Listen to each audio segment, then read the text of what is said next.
Mes chers compatriotes, chers amis de la Côte d'Ivoire, c'est toujours avec beaucoup de plaisir et d'émotion que je m'adresse à vous à l'occasion du passage à la nouvelle année. Mon émotion est encore plus grande cette année car ce sont les derniers vœux du second mandat à la magistrature suprême que vous avez bien voulu me confier. Comme vous le savez, l'année 2020 sera une année importante pour l'avenir de notre chère Côte d'Ivoire. C'est pourquoi, à l'occasion de ces vœux, j'aimerais que nous regardions le chemin parcouru ensemble vers la modernisation de la Côte d'Ivoire, la consolidation de la nation ivoirienne et l'amélioration des conditions de vie des Ivoiriens. Mes chers compatriotes, au moment où je briguais la magistrature suprême en 2010, j'avais deux priorités: l'amélioration des conditions de vie des populations par la réalisation d'infrastructures sociales et économiques et la création d'emplois, notamment pour les jeunes. Malheureusement, au sortir de la grave crise post-électorale que nous avons connue, nous avons trouvé un pays en lambeaux, un tissu social déchiré, une situation sécuritaire précaire, une administration en déliquescence et des infrastructures totalement dégradées. Nous avons dû alors parer à ces urgences de remise en état de notre pays. Il nous fallait ramener la paix et rétablir la sécurité sur toute l'étendue du territoire national. Nous l'avons fait. Il nous fallait restaurer l'autorité de l'État, remettre l'administration en marche, la rapprocher de nos concitoyens vivant dans les localités les plus reculées. Nous l'avons fait. Il nous fallait rétablir les institutions et les renforcer pour qu'elles accompagnent l'action de l'État. Nous l'avons fait.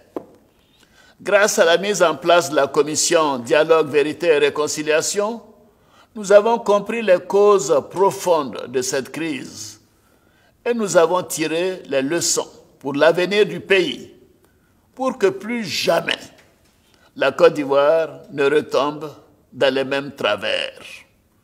Nous avons entrepris de solder de façon définitive le contentieux de la crise post-électorale en identifiant puis en indemnisant les victimes, en amnistiant la quasi-totalité des prisonniers civils de la crise post-électorale, en favorisant les conditions de retour de la plupart de nos compatriotes réfugiés hors du pays. Ceux qui étaient des agents de la fonction publique ont réintégré l'administration. Nous avons traité chacune des urgences de la crise avec détermination et responsabilité. Mes chers compatriotes, chères sœurs, chers frères, parallèlement à toutes ces actions, nous avons procédé à des investissements massifs pour la réhabilitation et l'extension de nos infrastructures économiques et sociales afin d'offrir de meilleures conditions de vie à nos concitoyens et changer le visage de notre pays. Ainsi, nous avons permis l'accès à l'eau potable à des millions d'Ivoiriens. Aujourd'hui, plus de 80% des Ivoiriens ont accès à l'eau potable dans les villes comme dans les villages à l'intérieur du pays. Le nombre de localités desservies en eau potable est passé de 789 en 2011 à 1095 en 2019. Nous avons raccordé plusieurs centaines de localités au réseau électrique national, de sorte qu'à fin 2020, tous les villages de plus de 500 habitants auront accès à l'électricité, soit environ 80% des Ivoiriens. Je voudrais souligner que de 2012 à 2019, soit en 8 ans. Ce sont au total 2796 localités additionnelles qui ont été électrifiées, comparé aux 1531 localités électrifiées sur la période 1994-2011, c'est-à-dire en 18 ans. Ainsi, le taux de couverture en électricité a quasiment doublé, passant de 33% en 2011 à 66% à fin novembre 2019. Il est projeté à 80% en 2020. Afin d'offrir à nos enfants un cadre d'éducation et de formation adéquat pour leur garantir une chance de réussite sociale, nous avons construit 33 698 salles de classe préscolaires et primaires, 277 lycées et collèges entre 2011 et 2019. Au niveau de l'enseignement supérieur, nous avons procédé à la réhabilitation des universités de Cocody, l'université Félix Houphouët-Boigny, d'Abobo à Diamé et de Bouaké.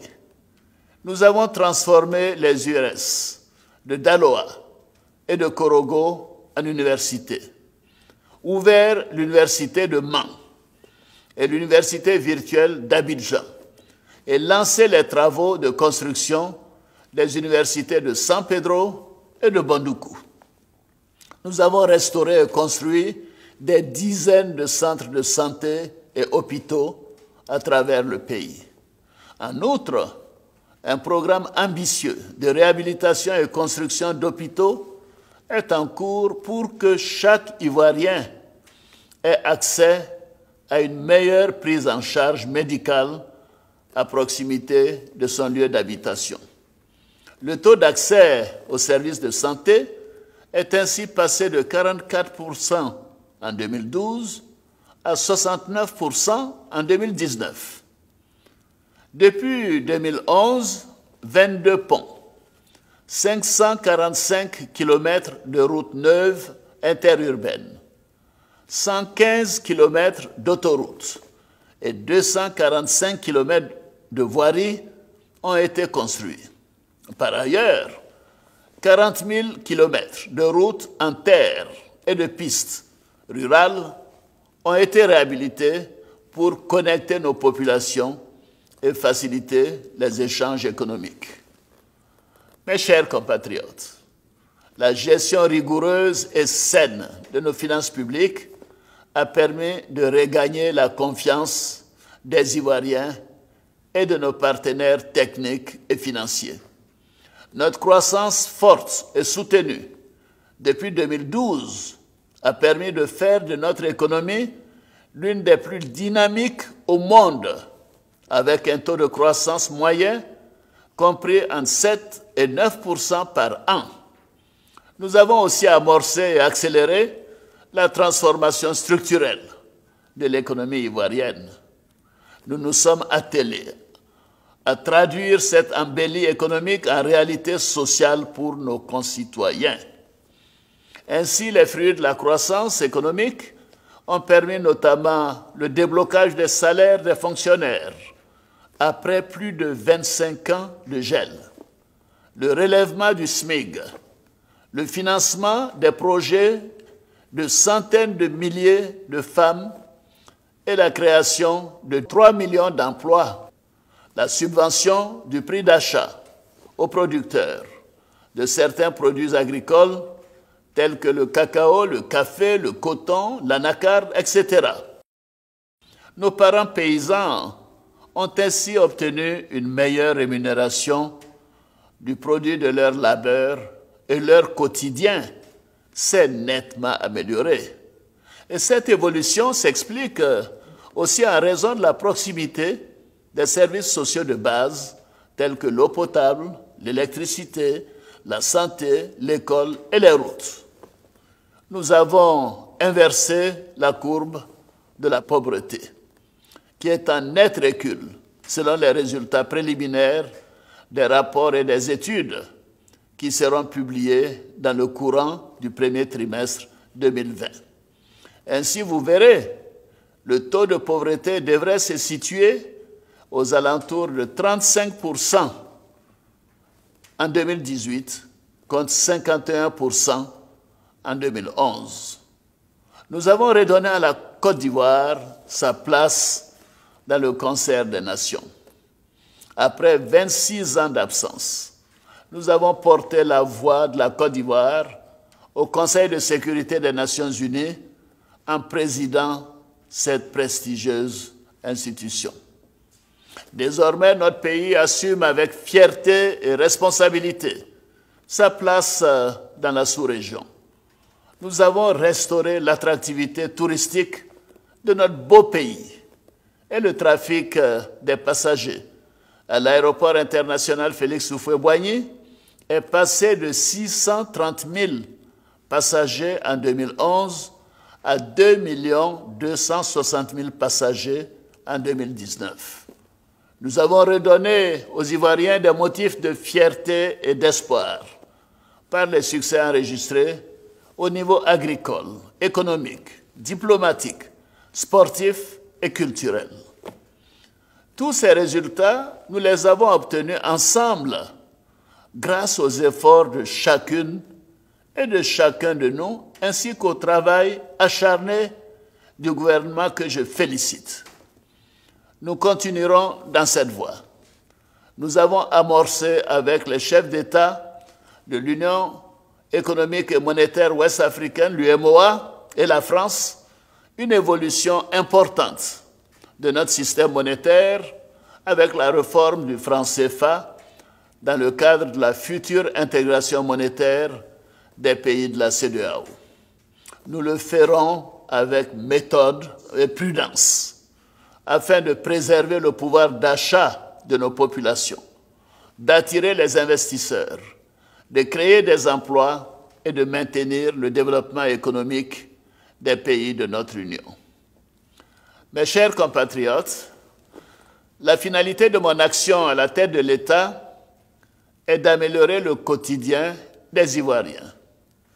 C'est pourquoi, en 2019, j'ai décidé de cibler davantage l'action de l'État vers la résolution des difficultés du quotidien de chaque Ivoirien. C'est tout le sens du programme social du gouvernement que nous avons déployé depuis le début de l'année 2019 et qui commence déjà à donner des résultats probants. Ainsi, pour réduire la mortalité infantile et maternelle, plus de 1 250 000 enfants ont été vaccinés gratuitement et près de 465 000 femmes ont bénéficié gracieusement de kits d'accouchement et de césariennes à travers les centres de santé du pays. Au niveau de la protection sociale, les enrôlements pour la CMU, la couverture maladie universelle, s'accélèrent. Ce sont déjà plus de 2,9 millions de personnes qui ont été enrôlées, dont la moitié bénéficient pour la première fois de leur vie d'une assurance maladie. Au niveau de l'éducation, pour qu'aucun enfant ivoirien ne prenne des cours à même le sol dans les salles de classe surchargées, le programme social du gouvernement a prévu l'acquisition de tables-bancs ainsi que le recrutement et la formation de nouveaux enseignants. Ainsi, 10 300 enseignants ont été recrutés, formés et affectés à travers le pays depuis octobre 2019 et 265 000 tables-bancs ont été livrés. Pour l'accès à l'électricité au plus grand nombre, ce sont plus d'1 million de familles vulnérables qui ont bénéficié dans le cadre du programme social du gouvernement de la réduction de 20% du tarif social. De plus, l'État a pris en charge le premier paiement des frais d'abonnement à l'électricité de 200 000 familles. S'agissant de l'eau potable, les investissements ont été renforcés dans le cadre du programme social du gouvernement, avec pour objectif de rendre fonctionnelles les 21 000 pompes villageoises et de renforcer la production et le réseau de distribution en milieu urbain. En matière de logement, le programme de construction de logements sociaux se poursuit avec la même détermination. Et à ce jour, nous avons plus de 1000 hectares de ces réserves foncières constituées. Nous avons investi 72 milliards de francs CFA dans les VRD, c'est-à-dire les voiries et réseaux divers, afin de rendre habitables les maisons déjà construites. Nous avons consenti plus de 300 milliards de francs CFA d'exonération fiscale afin de faire baisser les prix à payer par les acquéreurs de logements. Mes chers compatriotes, hélas, il existe encore dans notre pays, dans nos quartiers, dans nos villages, des familles entières vivant dans une extrême pauvreté. J'en suis désolé. C'est pour ces familles que nous avons mis en place le programme de filets sociaux avec l'appui de nos partenaires au développement. Et ainsi, 127 000 familles ivoiriennes bénéficient d'un appui financier direct de 144 000 francs CFA par an, permettant ainsi de sortir environ 890 000 personnes de l'extrême pauvreté. En ce qui concerne la jeunesse, plus de 54 000 jeunes ont connu au cours de cette année 2019 une première expérience de création d'entreprise.